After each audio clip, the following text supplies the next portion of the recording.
I actually did a Snap story saying that I wouldn't address this anywhere other than that Snap story.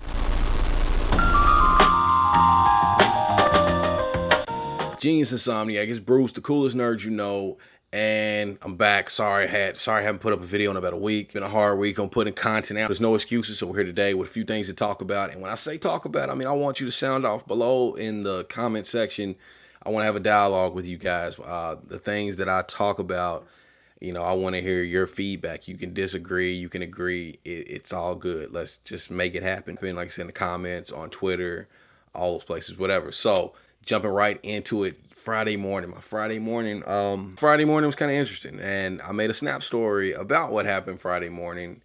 Matter of fact, roll the footage. Currently waiting for the police so I can fill out a report. Someone decided to bust out the rear window of my truck just to steal a speaker box.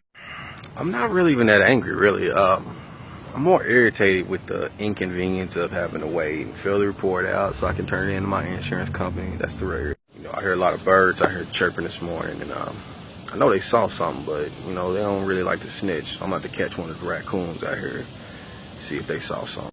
I don't know, man. These cicadas are getting pretty loud. I think the cicadas might have been in on this, man. They got like a weird signal going on. I'm starting to blame the cicadas too. I don't want anybody to lose focus, man. This ain't about clear windows, silver tinted windows. Black windows matter, man.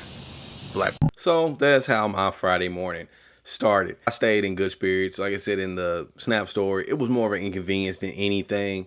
But I do want to know, like, have you guys ever been the victim of a theft, whether it be car theft or property or something like that? I would love to hear about it in the comments or on Twitter or somewhere. Like I said, I mean, I really just couldn't get too mad about the situation. Things happen. That's why we get up and go to work. That's why we pay insurance. And yes, you don't like to be violated in that way. But at the same time, you know, material things are just material things. So like I said, please sound off. Let me know about anything like that happening to you. Now, something that I thought was interesting yesterday, Dassey. I don't know if you ever watched Making a Murderer on Netflix. If you haven't watched that documentary, it's a great documentary about Stephen Avery against Manitowoc County. Stephen Avery had been convicted of murder. He served 18 years for murder he didn't commit. He got out and filed a lawsuit, but then got convicted of another murder, which him and his nephew ultimately got convicted for. But there was a lot of shady stuff going on with that story. But anyway, for those that have already watched it, Dassey, Stephen Avery's nephew, a judge decided that his confession was not voluntary. His life sentence is overturned unless they can retry or appeal this within 90 days. Anybody that watched the documentary, remember, Brendan wasn't the sharpest knife in the drawer. Wasn't the most colorful crayon. What I'm saying is the dude was not a smart kid. So anyway, it was kind of sickening to watch the documentary to see like so much like corruption by like law enforcement, like all shoved into one video. It was really crazy to see. And I know some people say that Making a Murderer had biased footage for the defense, but I do ask one question about that. Even if the footage was biased, from what we saw, I mean, it was pretty much still corruption on camera. So let's say if it wasn't biased and we heard or saw other facts, does that erase the fact that what we saw was still corrupt behavior by prosecutors and law enforcement? I mean, does that really erase that, even if you were to see more evidence saying that those guys were actually guilty of that crime? And I don't really know what exactly happened. I just don't think that what they got convicted for was exactly what happened.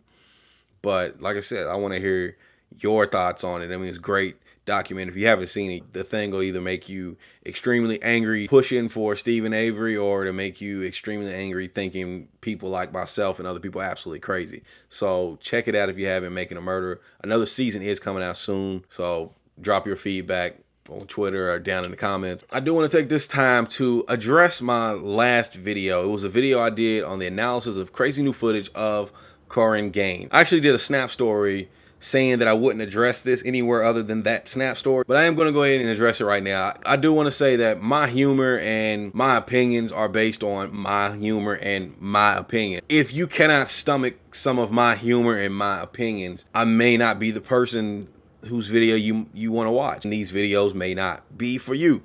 But if you can't stomach my opinions and my humor, then Maybe you do want to watch something. Maybe you need something to scream at. So my videos are perfect for you. Either way, anyone who says something other than my opinion, you have the right to say that just as much as I have the right to have my own opinion. You know, I got a lot of people that just disagreed with my last video, and there was other people that attacked me not really even knowing what my broad view on racial inequality and law enforcement, whatnot.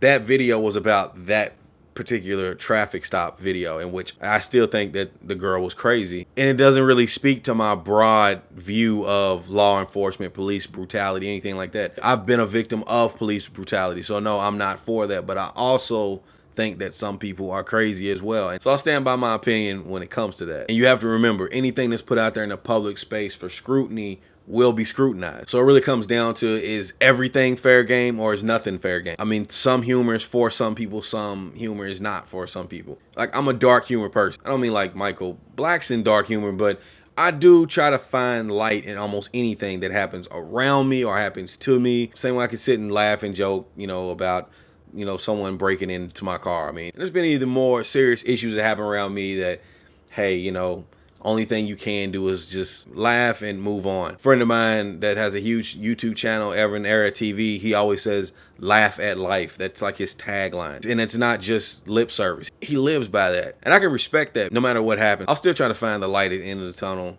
give it a chuckle, and I'm going to move on. But that's the end of this video. If you enjoyed any or all of this video, make sure you assault and abuse the thumbs up button.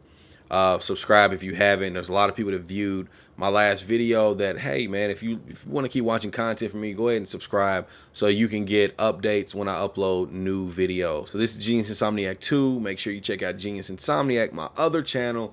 As I always say, I'm Bruce, coolest nerd you know.